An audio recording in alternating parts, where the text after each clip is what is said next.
Em nome do Pai que me criou, e do Filho que me resgatou, e do Espírito Santo que me santificou. Divina vontade, reina na minha vontade. Ó minha mãe, eu te amo e tu me amas. Dai-me um gole da vontade divina, minha alma. Me abençoa, Mãe, para que todas as minhas ações sejam feitas diante de vossos olhos maternais. Amém. Fiat. Leitura meditada do Livro do Céu. Continuação da leitura, volume 1, trecho 30. Uma nova cruz, de Luísa, sempre regurgitando os alimentos consumidos e ao mesmo tempo passando fome. O confessor a proíbe de continuar no estado de vítima. Isso me custou muito no princípio, especialmente pelas obediências que me determinava o confessor. Não sei porquê, mas queria que tomasse quinino.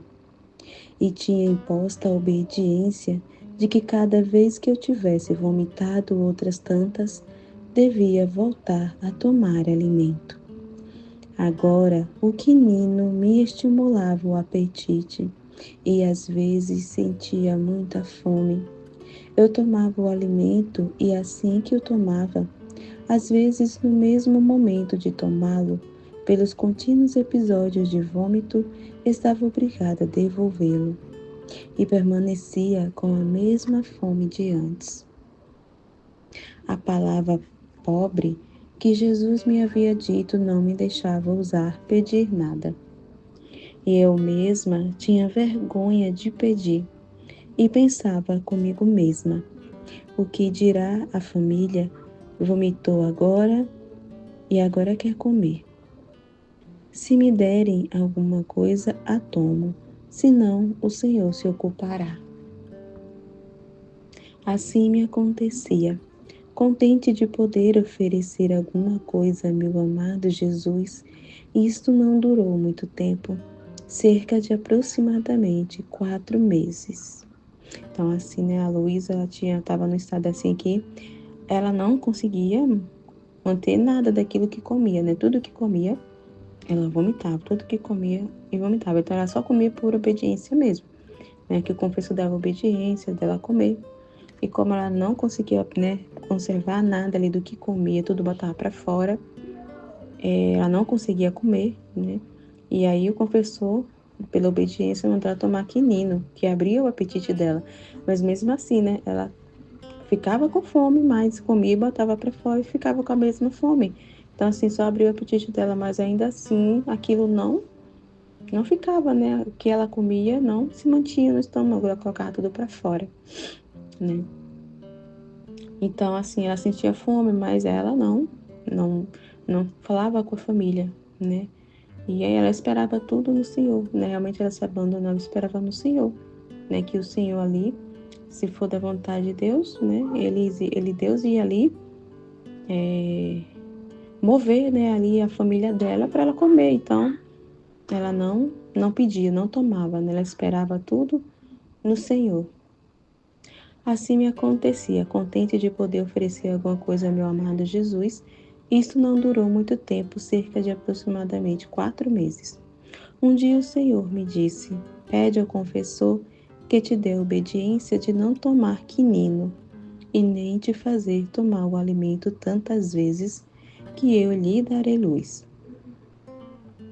Depois veio o confessor e contei-lhe. E ele me disse, para não mostrar singularidades, de agora em diante, quero que tomes o alimento uma só vez por dia. E suspendeu também o quinino. Assim fiquei mais tranquila. Em mim passou a fome, mas o vômito não cessou. E na última vez em que tomava o alimento, era obrigada a devolvê-lo. O Senhor às vezes me dizia que pedisse a obediência de não comer, mas o confessor nunca me deu esta obediência. Dizia-me: não importa que vomites, é outra mortificação. Eu então o dizia ao Senhor, E ele me dizia: quero que faças a petição, mas com santa indiferença. Quero que te atenhas ao que te diz a obediência. Então, assim, né, Jesus dizia que é peça, né, para o confessor, para que você não precise mais comer, né, porque ela não conseguia comer nada. Né? Mas assim, o padre, né, o confessor não dava essa obediência, porque aquela questão do respeito humano, ele não, vamos dizer assim, não tinha essa coragem de dizer, fique sem comer. Então, pensando mesmo ali no sustento dela, né, no respeito humano, ele não dava essa obediência, né?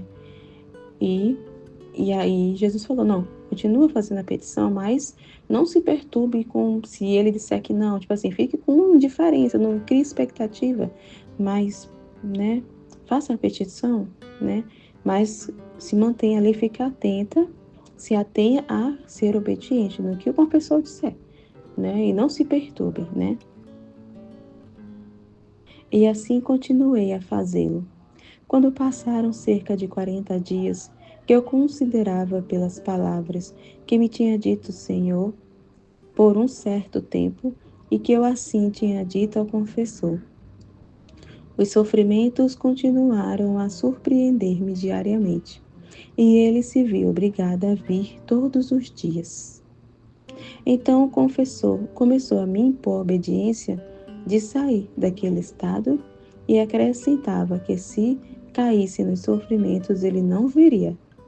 Então, ela tinha uns textos atrás, a gente leu, né, que ela pediu a obediência de sofrer, né, e ela ficava naquele estado, né, de cama, petrificada, ela ficava petrificada, né, e não comia, então passou por um certo tempo e continuava, e o padre já estava ali, vamos dizer assim, se irritando, né, que continuava, então não sei, né, nele, na cabeça do confessor, poderia ser que seria um capricho dela. E ele já estava ali irritado porque ele estava tendo que ir lá, né? Toda vez para tirar ela daquele estado, ela só saía daquele estado de petrificação, né? Quando o confessor vinha dar obediência, né? Por minha parte, me sentia a obediência de sair daquele estado e acrescentava que se caísse nos sofrimentos ele não viria. Por minha parte, me sentia disposta a obedecer, especialmente porque minha natureza queria libertar-se daquele estar continuamente na cama. E que por quão belo fosse, era sempre cama, aquele ter que sujeitar-se a todos, mesmo nas coisas mais repugnantes e necessárias à natureza, e estar obrigada a dizer aos outros é um verdadeiro sacrifício. Por isso, a natureza fez seu ofício e se consolou inteira ao receber esta obediência. Então, para ela seria incrível, né? Essa obediência dela não ficar mais nesse estado, né? Então, por ela, né? Se fosse por escolha dela, nossa, era isso que ela queria, porque ela não gostava, né? Dessa situação. É um verdadeiro sacrifício de estar dependendo, né? Do sacerdote para sair daquela situação, para depender das pessoas ali, né? Para fazer até as coisas necessárias de higiene, que ela não conseguia fazer nada sozinha. Então, as pessoas estavam ali, ela estava ocupando as pessoas para cuidar dela e ela não gostava disso. Ele está dependendo das pessoas, mas Jesus sabia o que estava fazendo. É muito importante realmente para mortificar isso nela, né? Ela morrer, né? Esse orgulho que ela tinha, né? E de não querer depender de ninguém. Isso é o trabalho que Jesus faz, né? Com todos nós, esse processo de purificar a alma é muito importante, né? Então, essa situação toda era Jesus mesmo fazendo esse processo de purificação, de purificar, né, ela, o seu orgulho, o orgulho que ela tinha, ela não queria depender de ninguém, né, e trabalhar essa questão de virtude, né, então ela se preocupava muito, né, de não querer incomodar as pessoas, e ela só queria que ficasse entre ela e Jesus, ela não gostava que as pessoas soubessem o que acontecia entre ela e Jesus, então tudo isso é um processo de purificação, né, e estava também ali trabalhando a questão, Jesus ali, né, na obediência, ela trabalhar e nessa questão de obedecer, ser obediente, que é crucial e fundamental e muito importante na divina vontade, o ser obediente. Então, né, tudo tem um motivo para que, não é aleatório, né? Minha alma estava disposta a obedecer ou a permanecer em cama, se o Senhor assim o quisesse. Porque tinha começado a experimentar o quão bondoso tinha sido comigo o Senhor, e que a verdadeira resignação sabe mudar a natureza das coisas e a amargura é convertida em doçura. Então, assim, ela ficaria satisfeita se ela saísse dessa obediência, mas ela estava resignada, se o Senhor assim o quisesse. Se o Senhor quisesse, ela estava disposta, né, a sair daquele estado habitual dela, de petrificação, de ficar na cama, dependendo das pessoas. Mas, se assim o Senhor quisesse, ela aceitaria de bom grado, né? Então, ela estava ali resignada na situação, porque ela estava começando a entender o valor, né, ali do sofrimento, do estado de vítima. Então, ela estava resignada ao que o Senhor decidisse. Ali, ela, né, iria obedecer. Trecho 31. A resistência de Luísa a Jesus, que a quer no sofrimento, porque falta o consentimento do confessor. Mas, no final, Jesus se impõe, comunica-lhe o estado de sofrimento e, como prova de que é sua vontade, dá ao confessor o anúncio de uma guerra entre a Itália e a África.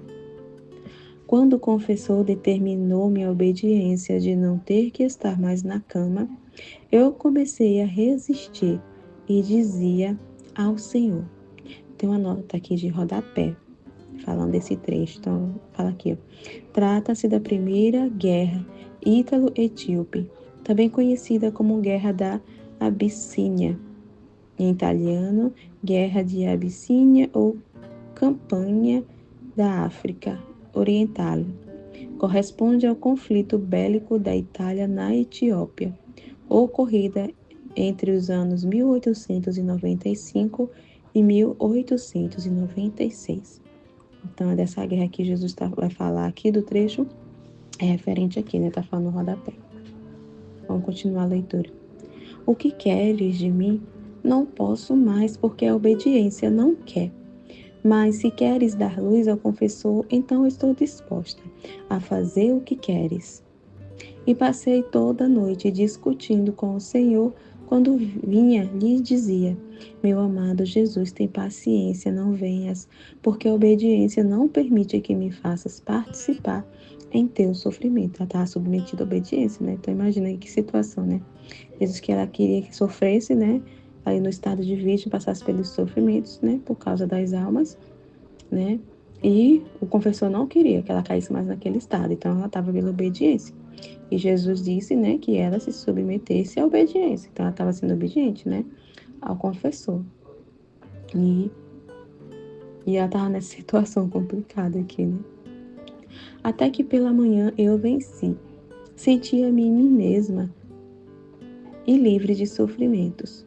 Quando em um instante veio o Senhor e me atraiu de tal maneira a Ele, que não pude resistir-lhe. Perdi os sentidos e me encontrei junto com Jesus, mas tão estreitada que, por quanta oposição fazia, não podia separar-me dele. Então é impossível, né, a gente resistir a Deus, meu Deus. É tão forte, né, essa atração e que essa atração, né, que Jesus, que Deus, né, atrai a alma de uma forma, é irresistível, não tem como a alma resistir, né? Somos pequenos demais e assim, Deus é grandíssimo, né? Então, meu Deus, é difícil de resistir, ele é tão irresistível, tão encantador, que não tem como atrair essa força, essa potência de Deus, né? Meu Deus, não tem como, né? Resistir a alma, realmente não resiste, se abandona, se entrega, né? Porque essa questão de inseparabilidade mesmo, essa união que a gente tem com Deus, né? A gente é parte dele, então, essa questão de não poder se separar dele, né? A pessoa se sente tão unida a ele que, meu Deus, é difícil resistir, né? A alma, quando está nesse processo, chega um momento que ela se sente tão unida a Deus, que ela não se vê separada dele, longe dele. Não se vê, né? Estando com Jesus, eu me sentia toda aniquilada e tinha um certo rubor pelas tantas oposições que lhe havia feito durante a noite. Ele disse: Santo esposo, perdoa-me, é o confessor que assim o quer. E ele me disse: não temas, quando é a obediência, eu não me ofendo. Então, ele não se sente ofendido, né, pela obediência, né? Isso não ofende a ele. E continuou: vem, vem a mim. Hoje é ano novo, quero dar-te teu presente. Justo aquela manhã, era o primeiro dia do ano. Então aproximou seus lábios puríssimos aos meus e derramou um leite docíssimo.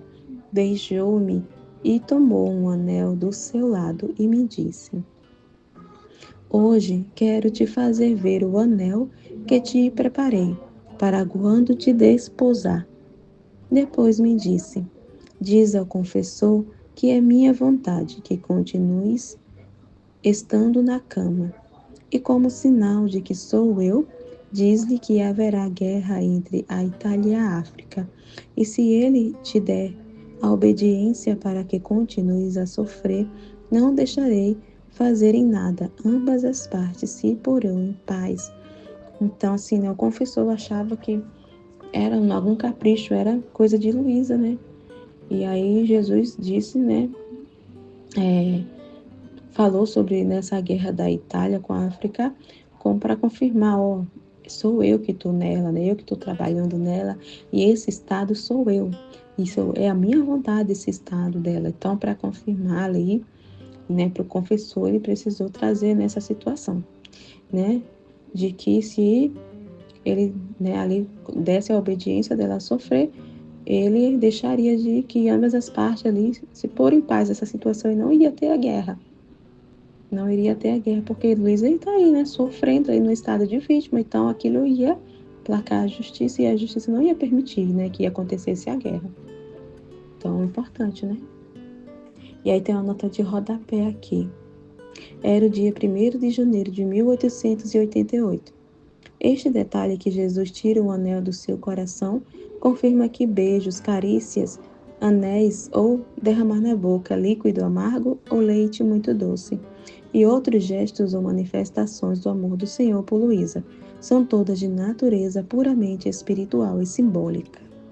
Então, quando a gente está explicando aqui, quando a gente vê essa expressão, né? Derramar na boca, tomar o leite, chupar o leite do peito de Nossa Senhora, que tem alguns trechos que fala isso, né? Então, né, que Jesus vem como um bebê e vem chupar no peito de Luísa. Então, tudo isso não é literal, físico, né? Essas coisas aconteciam quando ela caía no estado ali, né, de petrificação, e ela saía, né, do corpo dela. Então, é espiritual.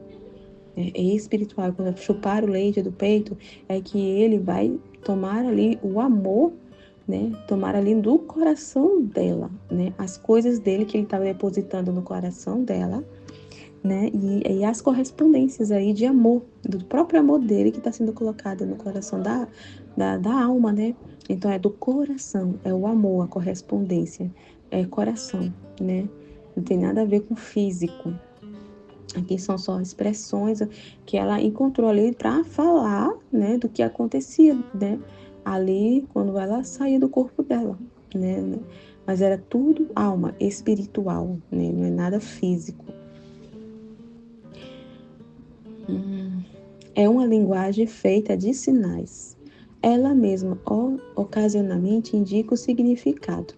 Por exemplo, no volume 3, em 23, volume 3, em 23 e em 25 de 4 de 1900. Então, a nota de rodapé é para esclarecer as expressões aqui, né?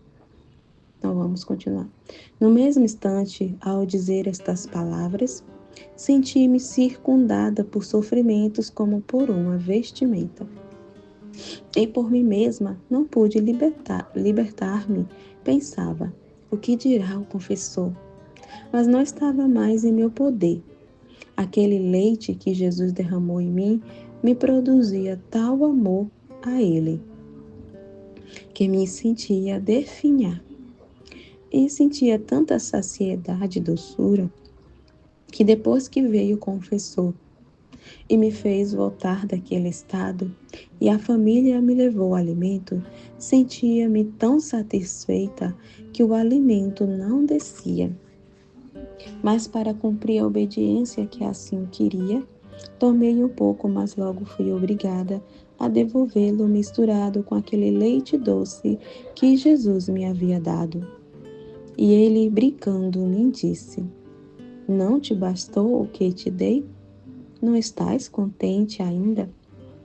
Então, esse leite, né, não é leite mesmo, né, é aquele leite espiritual, né? Então, o amor, derramando o amor na alma dela, né, derramando suas graças. Então, ele estava ali alimentando a alma, né? Então, o alimento da alma é Deus, então ele estava dando ele mesmo para a alma. Então, ela estava satisfeita, saciada, e o corpo participou dessa saciedade, né? De ela não sentir fome. Então, a alma dela estava saciada, alimentada, né? De Deus. E o corpo participou dessa alimentação ali, não sentindo fome, ela não sentia fome. Aí Jesus brincou, ela comeu, né? Mesmo assim, pela obediência, comeu, mas devolveu, né? Como ela não conseguia sustentar, ela devolvia tudo. Então, aí ele tirou uma brincadeira. Não te bastou o que te dei? Não estás contente ainda? Eu, toda enrubescida, rapidamente lhe disse: O que queres de mim é obediência. Quando o confessor veio, começou a ficar inquieto e a dizer-me que eu era desobediente. Então, ele achava que era ali um capricho de Luísa, que realmente, né, ela estava caindo, porque ele deu obediência, mas tá fora do controle dela, né, ali aquela situação, né. Então, foi ali, a alma foi atraída por Deus, então não tem como resistir, né, e ela acabou caindo num estado de petrificação, saindo. Então, quando ela caiu no estado ali, é porque ela saía do corpo dela, né, ela estava ali na presença de Deus, então por isso que ela ficava petrificada, né, eram as visitas de Jesus. E aí o padre ali que não está entendendo, que é o volume 1, né, então a confessão ainda não estava compreendendo ainda, né, vamos dizer assim, é nova a situação aqui, né, e achou que ela estava desobedecendo, que era algo que estava ali que ela podia controlar, mas não podia, né. Ou então dizia-me: é uma doença. Se fosse coisa de Deus, te teria feito obedecer. Então, no raciocínio lógico, né, do ser humano, né, é isso. Então, essa é a importância da obediência. Então, se fosse Deus, isso não teria acontecido. Então, eu estava duvidando de que era Deus, né. Por isso, em vez de chamar ao confessor, deve chamar aos médicos. Quando ele terminou de falar, eu lhe disse tudo o que me tinha dito o Senhor, como disse acima. E ele me disse que era verdade, que havia guerra entre a África e a Itália. E me disse: veremos se nada acontecer. Então ele disse, como se dissesse: deixa eu ver para crer, né? Veremos se nada acontecer. Aí eu te dou obediência, tipo assim, né? Meu Deus, se queria, tipo, botar a prova, né? E assim ficou persuadido de me fazer continuar sofrendo. Então aí ele deixou, né, para ver, veremos, né? Vamos ver se isso vai acontecer, né? Vou deixar você ficar nesse estado de sofrimento e vamos ver se é verdade, né? Então, um dia, depois de cerca de 4 meses, o confessor veio e me disse que haviam chegado notícias de que a guerra que havia entre a África e a Itália, sem fazer nenhum dano entre elas, havia terminado, assinando a paz. Assim o confessor ficou mais persuadido e me deixou ficar em paz. Então, é interessante, né? Então, ele permitiu para esperar, para ver, né? Então, se isso acontecer, então realmente, né? Coisa de Deus ali que está acontecendo com ela. Depois que ele falou, veremos se nada acontecer. Trecho 32. Jesus Cristo começa a preparar Luísa para a união mística que havia prometido. Então, o meu doce Jesus não fazia outra coisa que me dispor para aquele matrimônio místico que me havia prometido.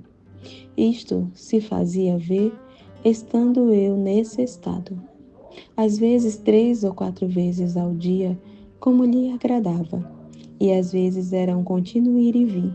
Me parecia um apaixonado que não sabe estar sem sua esposa. Isso é verdade. Deus, ele fica assim cada vez que a alma se despoja, né, se purifica e vai ali tirando tudo aquilo que não pertence a Deus da alma. Ele fica assim, sem conseguir, meu Deus, ele fica tão atraído à alma, né, vendo a alma vazia de si, vazia de suas coisas, de prazeres, de pecado, né? Ela ali pura, sendo purificada, limpa, e esse vazio para ele colocar as coisas dele, ele vê ali a alma pura, purificada, vendo as coisas dele na alma, o amor dele mesmo na alma, ele é é um imã que atrai ele, ele fica assim, encantado de ver, né, a alma ali toda bela, né, com a própria beleza dele. Então, é um apaixonado, né, que não consegue ficar longe da alma. Muito lindo, né? E é verdade, isso acontece com todas as almas. Todas as almas, se assim a alma, né, se dispor, se esvaziar, né, se purificar, tirar tudo aquilo que não pertence a Deus, né? Então, é isso, né? Isso aproxima, né? Dá liberdade para Deus entrar na alma, habitar, passear, dá liberdade e ele fica atraído, apaixonado, assim, né? Então, é uma correspondência mútua, né? Então, assim, Deus não consegue ficar sem a alma, né? A alma fica inseparável, né? Acontece essa questão que ele falou da inseparabilidade. Nós já somos separados, assim, né? Já somos unidos a Deus, né? Porque pela criação que Ele nos criou fomos tirados dele, saímos dele. Mas essa questão de união, de, né, ali de uma vida só, né? Houve a separação de vontade, né? Ali pelo pecado original, Adão ali decidiu, né, na vontade, na sua liberdade, de fazer o que ele quer ali, e com aquela escolha rompeu essa ligação, né, com Deus, né, de vida com Deus, né? E aí quando a alma ali, né, corresponde a ele, restaura esse vínculo de união de vida, né? E a alma passa a viver da vida de Deus. A vida de Deus se desenvolvendo na alma, e ela vai ali se assemelhando a Deus, se assemelhando, né, a Jesus. Então ele vai colocando toda a sua vida, embelezando com a sua própria beleza. Então ele deposita na alma a sua beleza, a sua santidade, a sua potência, os seus atributos, as suas virtudes. Então ele fica assim enlouquecido de ver uma alma ali, né, sendo transformada nele mesmo. Então ele não consegue ficar longe, né? É o que ele fala, é o céu na terra, né? É um ambiente, né, ali que não é estranho a ele. Então, meu Deus, é muito incrível, né? Então assim fazia Jesus comigo.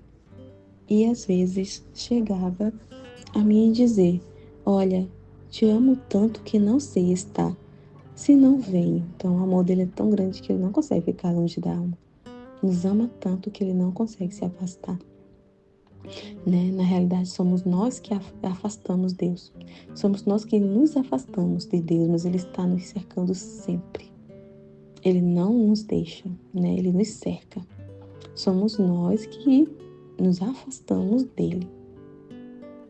Porque se ele se afastasse de nós, né, a gente não viveria. Então, o sinal, né, da gente aí perceber, né, quanto Deus nos ama e que Ele nos cerca e que Ele está junto, perto de nós, é porque, né, tá aqui a gente está de pé, respirando, vivos, né? Ali se sustentando, é porque é Ele que está apoiando, sustentando, conservando, dando vida. Então, esse é o sinal, né, para a gente compreender que realmente não é Ele não nos deixa. Ele fica aqui, próximo de nós, nos cercando, nos inspirando, iluminando, instruindo, né? Usando de situações para nos fazer despertar da letargia, do pecado, da cegueira. Então, ele é assim, é incansável, Deus. Deus é incansável, né? Então, se a alma está ali, não sente a presença de Deus, não vê a Deus, acha que está abandonada aqui, né? Então, assim, é a própria atitude da alma, a alma que vai se afastando de Deus, dizer, não se aproxime, não se aproxime, e ela mesma vai se afastando de Deus. Então, é um afastamento da alma, não é um afastamento de Deus, né? É muito importante entender. Aí ele continua aqui. Olha, te amo tanto que não sei estar se não venho. Sinto-me quase inquieto, pensando que estás sofrendo por mim e que estás sozinha. Por isso vim para ver se tens necessidade de alguma coisa. Olha como ele é lindo, né? Ai, Jesus é maravilhoso. E enquanto assim dizia, ele mesmo me levantava a cabeça, colocava seu braço atrás de meu pescoço e me abraçava. E enquanto assim me tinha, me beijava. E se era tempo de verão e fazia calor, de sua boca exalava um hálito refrescante. Ou bem tomava alguma coisa em sua mão e me abanava, e depois me perguntava: como te sentes? Não te sentes melhor? Então, Jesus é muito querido. Ele é muito zeloso, muito cuidadoso. Ele nos cerca. Ele fica assim todo atento, prestando atenção nas nossas necessidades, do que a gente precisa. Então, assim, a gente não precisa se perturbar, se preocupar com as coisas, né? O ser humano se preocupa com tudo, né? Porque não confia em Deus, né? Confia em si mesmo e nas suas próprias forças. Mas Deus é todo zeloso, ele fica ali todo atento às necessidades da alma, tanto físicas como espirituais, né?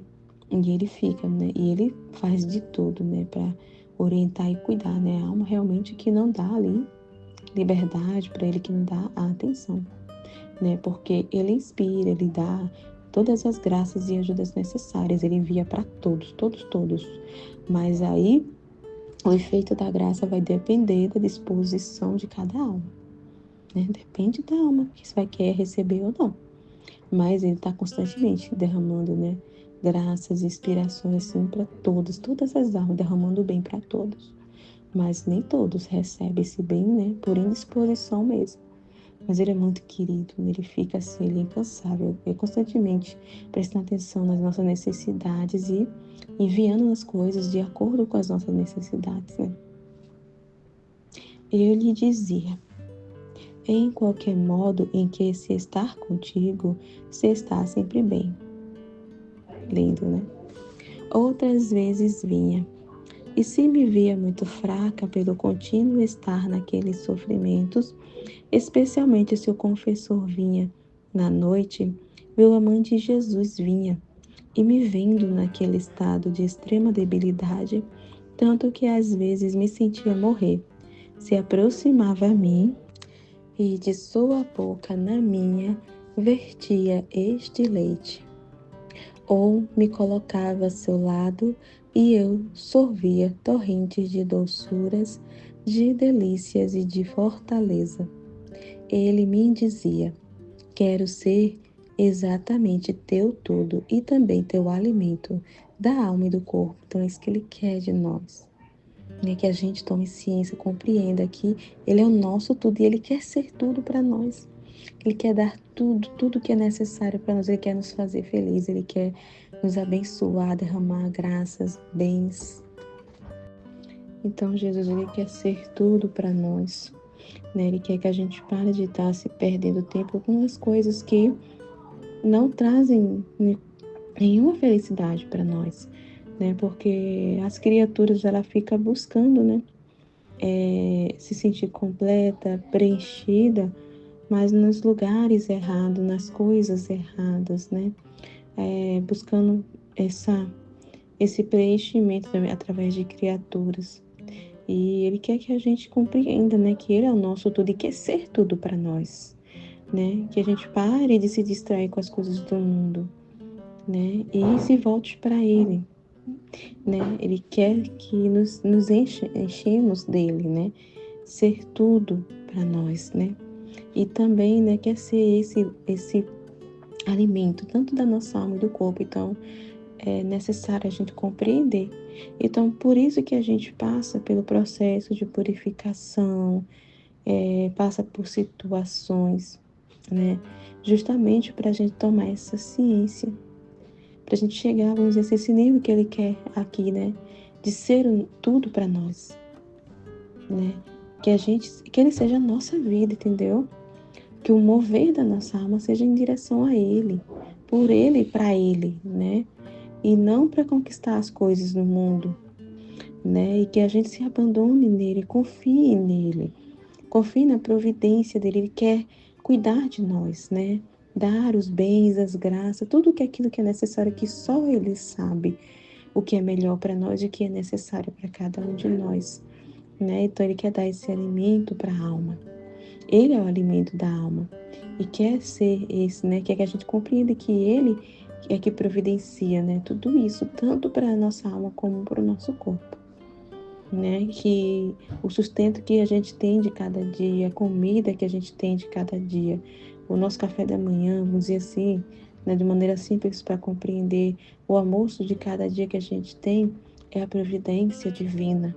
Ele que providencia, que dá as condições necessárias, né?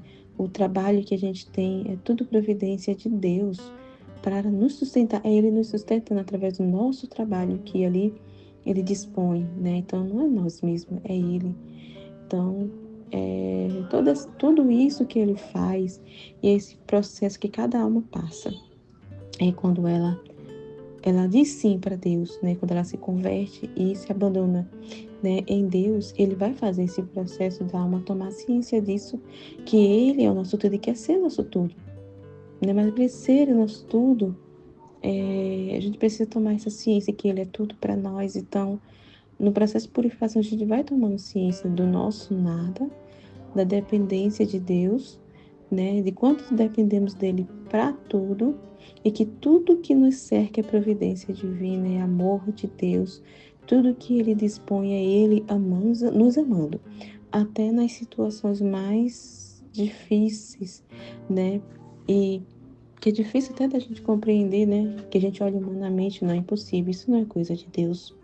Isso não é Deus, mas por mais difícil que seja, porque a gente tem uma visão de Deus de que, principalmente diante dos sofrimentos das cruzes, que aquilo não é vontade divina, né? Mas até o sofrimento é Deus amando, porque pelo sofrimento ele nos purifica, nos santifica, pelo sofrimento ele nos desperta, né? Para a vida que estamos levando. Então, e aí continua aqui o trecho.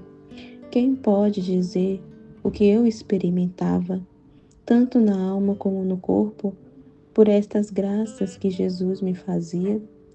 Se fosse eu a dizê-lo, me estenderia demais.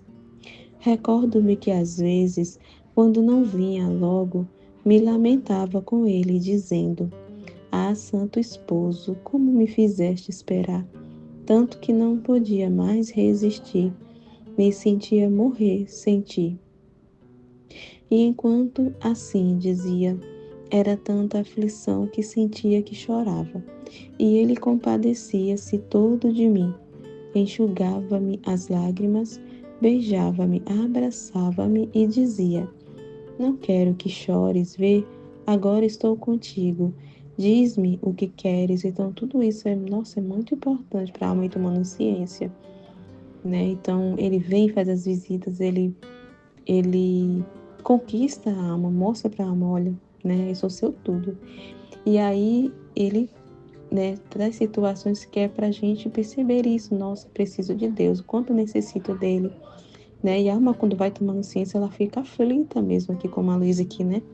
Quando ele não vinha, ela ficava assim aflita, parece que faltava vida. E isso é importante, que isso vai a alma, a gente vai tomando ciência, né? Então, assim, ele vai e fica encantado, né?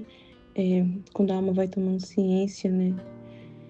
Do tudo que ele é para ela, né?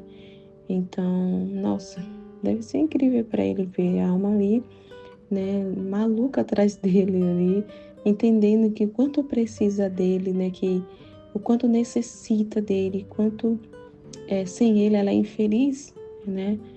E é muito incrível, né? E aí ele vem, né?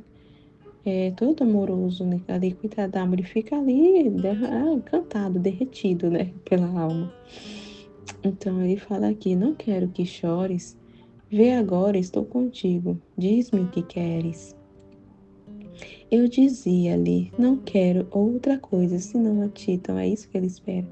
Por isso que ele dispõe essas situações, né?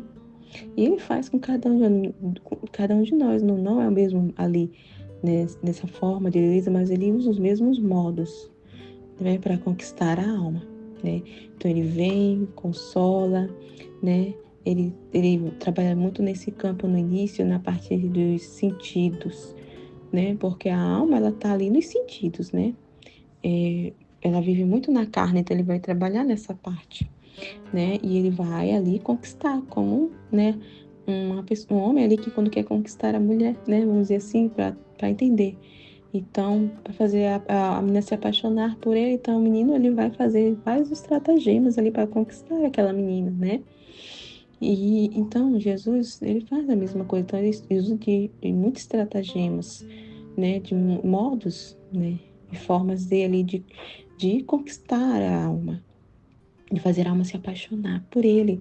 Então ele fica ali, ele consola, ele dá ali, né, consolos espirituais, então faz ela sentir sensivelmente a presença dele. Isso é com todos nós, né? E aí, em dado momento, ah, ele se afasta, né? Não é que ele deixa a alma, mas ele afasta aquela presença sensível, mas ele continua ali. Ele só tira mais o sensível, né? E isso é muito incrível, porque nesse tirar o sensível, tanto para a alma, buscar a ele, né? Por amor sincero e verdadeiro, por meio da fé, da verdade, né, que ele não quer que a alma busque ele pelos consolos e prazeres espirituais, né, que ele proporciona, mas por ele mesmo. Então, por isso que também ele tira, né, vai tirando o sensível. Mas também para a alma tomar ciência de quanto ela é um nada, de quanto ela precisa dele, que para ela realmente, para a gente mesmo não querer outra coisa a não ser ele, né? Ele não falou, eu quero ser teu tudo. Então, ele vai usar de tudo, né? De todos os modos e formas de conquistar. Aí ela tá falando aqui, ó, não quero outra coisa senão a ti, e só deixarei de chorar quando me prometeres que não me farás esperar tanto. E ele me dizia, sim, sim, te contentarei. Um dia, enquanto estávamos nisto, era tanta dor que eu não conseguia parar de chorar. Meu bom Jesus me disse, quero te contentar em tudo. Sinto-me tão atraído por ti que não posso deixar de fazer o que tu queres. Se até agora retirei tua vida exterior e me manifestei a ti, agora quero atrair tua alma para mim. Olha como ele é. Então ele primeiro vai tirando todas as nossas distrações exteriores, né? Faz a gente perdendo os prazeres e interesse pelas coisas do mundo, né? Pelas coisas exteriores que a gente tinha tanto prazer. Então ele vai atraindo toda a nossa atenção, né, para ele. Então ele vai nos retirando, né, dessa vida exterior em que a gente vive, né? Dessa dar atenção tanto para o exterior, né? É muito interessante. Então ele trabalha nisso primeiro, né? De tirar a nossa atenção do mundo, né? Dessa vida exterior, das distrações do mundo. E aí, né, ele quer atrair a alma para o interior, né, para enxergar ele no interior da alma, atrair para essa vida interior, vida espiritual com ele, né, e olhar essa vida exterior de modo espiritual, espiritualizar tudo. Então é todo um processo, né?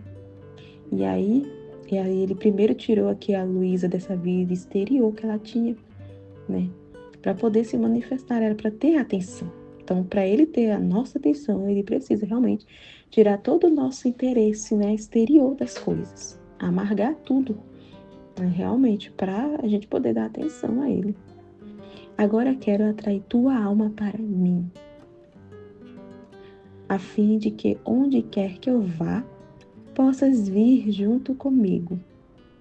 Assim poderás desfrutar mais e estreitar-te mais intimamente a mim. Então, ele quer essa fusão de vida, união, né? De alma, né? União com ele, estreitar mais a alma, vincular a alma a ele, entendeu? Essa vinculação, restaurar essa unidade, né? Esse vínculo que foi ali, quebrado ali com o pecado, né? O pecado original. Então ele quer restabelecer. Então primeiro ele vai nos tirando da vida exterior e atraindo para essa, né, essa vida interior com ele. E a pessoa fica realmente numa vida interior, vida de oração mesmo, né? E essa vida interior ela transborda em ato para a vida exterior. Mas ele primeiro ele nos retira do mundo, né? Não é que a gente vai se isolar, vai deixar de ver as pessoas, deixar, né, o nosso ofício de cuidar da... Não, mas ele vai nos retirar daquilo que nos distrai dele, que nos tira a atenção dele, né? E que nos faz não ouvir a voz dele, né? Não enxergá-lo. E, e fazer a alma voltar para dentro de si, porque ela está muito fora de si, né? E aí fazer a alma voltar para dentro da sua alma, né? Interior, silenciar, se esvaziar, ter ali uma comunicação com ele, um relacionamento com ele. E através desse relacionamento vai cada vez mais, né? Esse relacionamento através do conhecimento que ele vai manifestando, ele vai trazendo as verdades. Então a alma vai ficando cada vez mais íntima dele e vai acontecendo essa fusão, união de vida com ele. E, né? E nesse processo a alma vai desfrutar mais de Deus, porque ela vai estar na presença constante de Deus. Então ela vai estar mais estreita, mais íntima, né? No relacionamento mais íntimo com Deus, né? Porque ela está ali naquela vida com Ele interior. Então a alma vai desfrutar mais de Deus, né? É muito, muito incrível essa vida, gente. É muito incrível essa vida com Deus. Então a alma ela desfruta de Deus, da presença dele constantemente. Essa percepção de presença que antes ela não percebia. Então ela vai desfrutar e ver ele em todas as coisas. Vai, né? Vai tomar ciência que ele está na alma dela constantemente, dessa presença em comunicação contínua, e vai ver ele agindo também na vida exterior, né? No mundo ao seu redor. Né? E vai compreender, então vai desfrutar, estreitar mais intimamente. Então vai ficar tão íntima que vai compreender, entender tudo o que acontece ao seu redor, né? E ele vai esclarecendo aquilo que a gente não entende, ele vai iluminando através dessas situações que ele vai permitindo na nossa vida, né? Onde nos cerca o que está acontecendo no mundo. E ele vai nos iluminando, comunicando conosco. Então é uma vida assim muito incrível, né? Muito incrível. Não vale a pena ficar nesse mundo se distraindo com as coisas do mundo, né? Nossa vida, meu Deus, é em Deus. A nossa felicidade é Ele. Enquanto a gente não compreender isso, não tomar ciência a isso e não abrir mão desse mundo, né? A gente vai sempre se sentir incompleto, vazio, triste, infeliz, né? Porque aí é isso, né? Felicidade é Ele. Então, e aí ele tá falando isso. Então ele faz todo esse processo, e não é só com a Luísa. Com todas as almas ele faz isso, né? O que não fizeste no passado. Trecho 33. Retrato que Luísa traça da beleza divina, da santíssima humanidade de Jesus, tal como este aparece para ela. Uma manhã, não me lembro muito bem. Creio que tinham passado cerca de 3 meses, desde que comecei a estar continuamente na cama.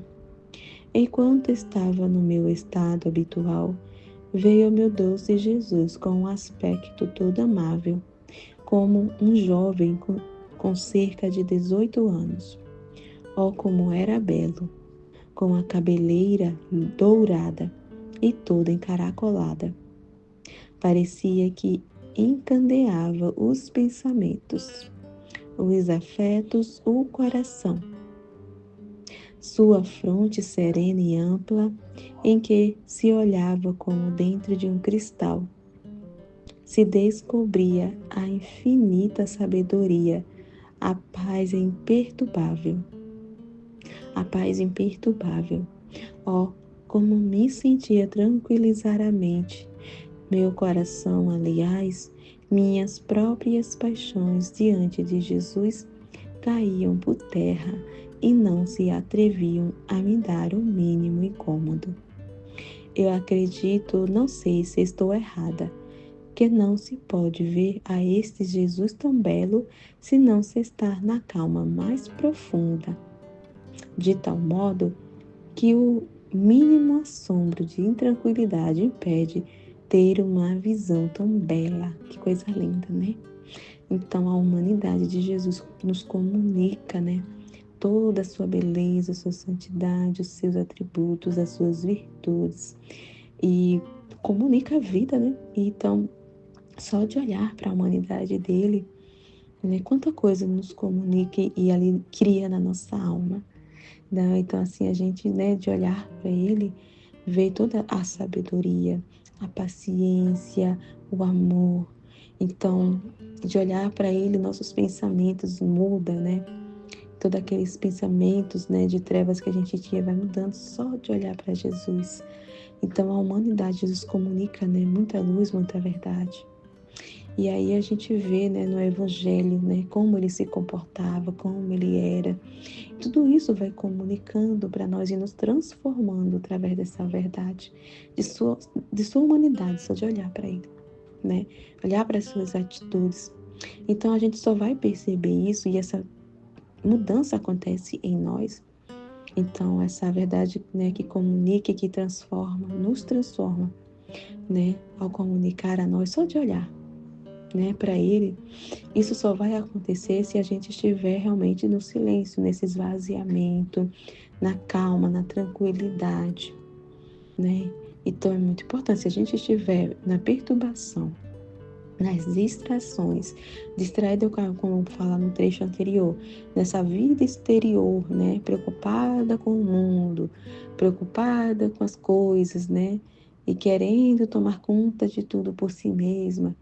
Então, tudo isso impede da gente ver essa visão tão bela de Deus e através dessa visão ser transformada, né? E, e essa virtude ser comunicada, né, para a nossa alma, né? Então, não impede é impedimento para Deus transformar nossa alma, né? Nos purificar, nos embelezar com sua própria beleza. Então, ele comunica a sua própria beleza, né? Então, a inquietude, a intranquilidade atrapalha essa visão, essa bela visão de enxergar a Deus, de ver a Deus, de compreender a Deus, de ver toda essa beleza, a santidade, a perfeição de Deus, as virtudes. Então a gente não vai compreender, não vai enxergar, não vai compreender, não vai entender a Deus, né? A gente vai olhar para Ele e não vai conseguir ver, né? E, e se vê de forma distorcida, vai compreender de forma oposta àquilo do que ele quer comunicar, né? Então é importante. Assim, ao ver a serenidade de sua fronte adorável, é tanta infusão de paz, tá vendo? Que se recebe no interior. Olha, é muito incrível, né? Ele é a palavra, é o verbo que comunica, né? Então, ele nem precisa falar, ele é o verbo, a palavra. Então, só da gente olhar para ele, né? Meu Deus, comunica no nosso interior essa infusão da serenidade dele, né? Então, trazendo para a nossa vida, quando a gente lê, né, sobre a vida de Jesus, a gente vê lá o Evangelho, não, nas revelações das místicas, né? Então, ver de como Jesus era, né, da sua serenidade, da sua paciência, né, ali imutável, aquela paciência infinita. Então, ao ver através da leitura, porque a gente enxerga Deus assim, trazendo para nós, né? A gente não vê a Deus palpavelmente ali com a Luísa, mas ele se mostra, se revela através da palavra. E ele é o verbo, então, através dessa comunicação da palavra que a gente está conhecendo, ele comunica e infunde na nossa alma aquilo que a gente está lendo. É muito incrível. Então, se a gente está lendo sobre a serenidade, está vendo a serenidade, como Deus era sereno, como ele era sereno, né, na sua vida, na vida pública, como ele tinha paciência, e aquilo vai, né, infundindo em nós, nos transformando. É muito incrível. Então, infunde em nós essa paz, essa serenidade na nossa alma, né? Que creio que não há desastre guerra mais feroz que diante de Jesus não se acalme. É lindo demais, né? Ó meu todo e belo Jesus, se por poucos momentos que te manifesta nesta vida, comunicas tanta paz, de modo que se possa sofrer os mais dolorosos martírios, as penas mais humilhantes, com a mais perfeita tranquilidade. Então, né, a gente diante de um sofrimento, a gente vai ficar em paz, tranquila, né? Não vai se perturbar, vai estar ali abandonado e confiante, devido a essa comunicação que ele, né, ali infunde na nossa alma, né? Essa transformação vai acontecendo, essa infusão, né, dele dar ele mesmo, é a paz dele, a serenidade dele na nossa alma. Então não é a minha paz, é a paz dele. Não é a minha serenidade, é a serenidade divina que ele infunde na alma. E aí, diante das situações, essa serenidade transborda, né? Transborda em ato. Então, a alma fica imperturbável. Pode estar chovendo canivete, vamos dizer assim, e ela não se perturba. Ela fica abandonada e confiante, né? Nesse conhecimento de que Deus, né? Ela está ali com ele, com ela, e que aquilo é permissão para um bem, tem um motivo, e ele vai comunicar os motivos, se assim a alma prestar atenção, né? E se dispor, ele vai iluminar o para quê daquela situação. E é só para o bem, né? Basicamente, a gente precisa entender que tudo que nos acontece é para um bem. É para nos comunicar uma verdade, uma luz, né? Para nos purificar, nos santificar. Então a alma fica ali tranquila, né? Diante do sofrimento doloroso, martírio. Então realmente a alma fica imperturbável também. Tranquila, assim como Jesus ficou sereno, imperturbável, tranquilo, né? Diante da paixão dele, né? Um exemplo, diante do sofrimento ali a gente viu que ele ficou o cordeirinho, né? Um cordeiro manso, né? Que não abriu a boca, não se agitou, não se perturbou, né? Então, isso também acontece conosco. Ele funde-se em nós, né? Parece-me uma mistura de paz e de dor. O que será no paraíso? Oh, como são belos seus olhos puríssimos, cintilantes de luz. Não são como a luz do sol, que querendo olhá-la danifica a nossa vista. Não. Em Jesus, enquanto é luz, pode-se muito bem fixar o olhar. E só de olhar o interior de sua pupila, de uma cor celeste escura, oh, quantas coisas me dizia. Então, a luz divina não é como o sol. O sol, que a gente olhar para o sol, queima a nossa vista, né? Então, a iluminação de Deus, as luzes que Ele traz, o conhecimento, não é para nos queimar, para nos ferir, machucar, né? Mas é para nos iluminar, né? Para nos alimentar, para nos conhecer a verdade das coisas, né? Para nos trazer alegria, paz, graça, bens. Então, ele nos infunde luz, bem, graça, né? Não é para machucar como o sol mesmo, né? Só que a gente conhece, ao a gente olhar, machuca. Então, a sua luz não é para nos ferir, né? É para nos iluminar, para afastar as trevas que está na nossa alma, né? A turvação, né? A cegueira que a gente se encontra. Então, é para nos iluminar, não para nos machucar.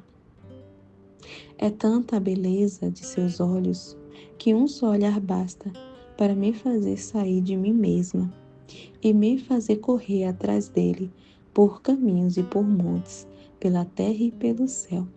Basta um só olhar para me transformar nele e sentir sair em mim algo de divino.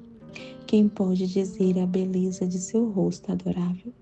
Sua tez branca, semelhante à neve tingida de uma cor das rosas.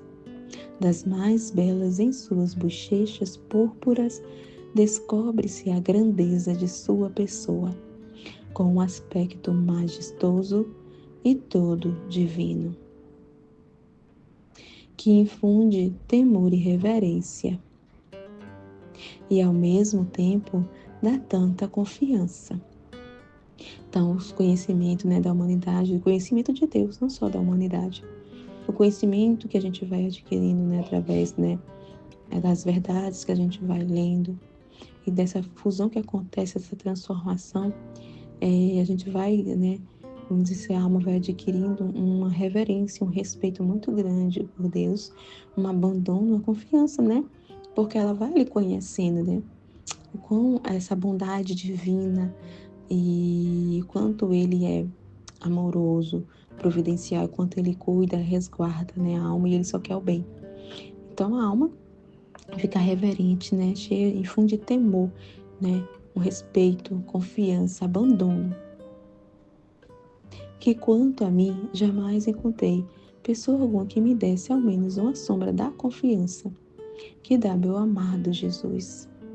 Nem em meus pais, nem nos confessores, nem nas minhas irmãs. Assim, esse rosto santo, enquanto é tão majestoso, ao mesmo tempo é tão amável. E essa amabilidade atrai tanto, de modo que a alma não tem a mínima dúvida de ser acolhida por Jesus. Então, diante desse conhecimento, ela sabe o quanto Deus a ama. Deus a ama muito, muito, então ela fica encantada, né, de tanto amor, excesso de amor de Deus. Então ela não tem dúvida do amor de Deus, do quanto Ele a ama, né? Então ela não jamais vai duvidar diante das situações, não vai duvidar do amor de Deus e vai se abandonar mesmo, né? Apesar de, mesmo que a situação esteja difícil, ela não vai duvidar do amor de Deus, né? E que aquela situação que está permitindo é amor, amor também. Por quão feia e pecadora se veja, belo é também o seu nariz afilado, proporcional ao rosto, graciosa é sua boca pequena, mas extremamente bela, seus lábios finíssimos de uma cor escarlate. Enquanto ele fala, contém tanta graça que é impossível poder descrevê-lo. É doce a voz de meu Jesus, é suave e harmoniosa. Enquanto se expressa, sai de sua boca um perfume tal que parece que não se encontra sobre a terra. É profundo, de modo que penetra tudo. Sente-se descer pelo ouvido ao coração. Nossa, é isso mesmo. A alma fica assim, apaixonada, apaixonada por Deus, né? De ouvir a Ele, de ouvir o seu ensinamento. E a gente passa a reconhecer a sua voz no nosso interior. A alma percebe a sua presença. E é assim um perfume cantador mesmo, né? Ela identifica, né? É porque a alma vai se esvaziando. Então vai se fazendo eco à voz de Deus, né? Ela passa assim realmente a ouvir a Deus, né? E a palavra de Deus desce ao coração. Então ela está ali realmente vazia e disposta para Ele. Então ela consegue ouvir claramente a voz de Deus e aquela voz, né, que penetra no fundo da alma. É lindo mesmo. É maravilhoso a vida com Deus, maravilhoso, maravilhoso. Meu Deus, é só o que eu posso dizer, né? É difícil de expressar. E ó, quantos afetos produz, mas quem pode dizer tudo? Pois é tão agradável que julgo que não se pode encontrar outros prazeres como os que podem encontrar numa só palavra de Jesus. Então, né, a gente quando passa a ouvir a voz de Deus no interior e ter essa vida com Ele, nada mais nos agrada, né? Aqueles prazeres que a gente tinha naquela vida exterior, perde, né? Tudo é sem graça, sem vida, sem cor, amargo, desgostoso. Então todo aquele prazer que a gente tinha antes se perde e o nosso único prazer é Jesus, né? É ouvir a palavra dele. Então a gente fica assim, meu Deus, querendo devorar cada palavra, cada ensinamento, né? E a gente não pensa em outra coisa, porque quando a gente experimenta, né, saboreia, né, o gosto, né, da palavra de Deus, e a gente não quer outra coisa, não quer outra coisa, e tudo fica sem gosto, né? Tudo que aquele que era gosto para nós perde sabor. É muito legal, muito incrível. A voz de meu Jesus é potentíssima, é operante, opera, né? Opera na alma, ela ali ela se movimenta, né? É operante que quando fala, opera, cria. E no mesmo ato que fala, faz o que diz. Então, ele é o verbo, a palavra, que quando ele comunica a alma alguma coisa, né? Uma palavra, um conhecimento, é uma comunicação.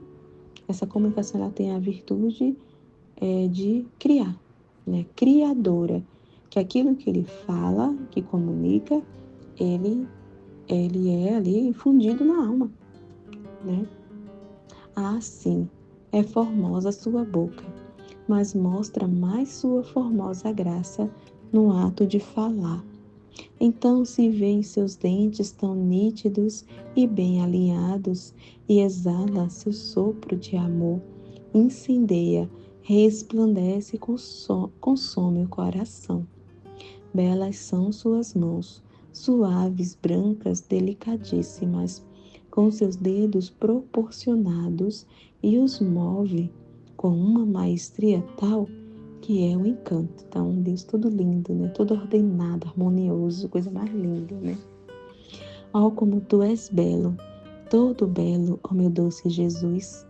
O que eu disse sobre tua beleza é nada. E mais, acho que disse muitos desatinos. Mas o que queres de mim? Perdoa-me, é obediência, que assim o quer. Por mim, não me teria atrevido a dizer uma só palavra, conhecendo minha incapacidade. Amém? Fia-te, Jesus, eu confio em vós.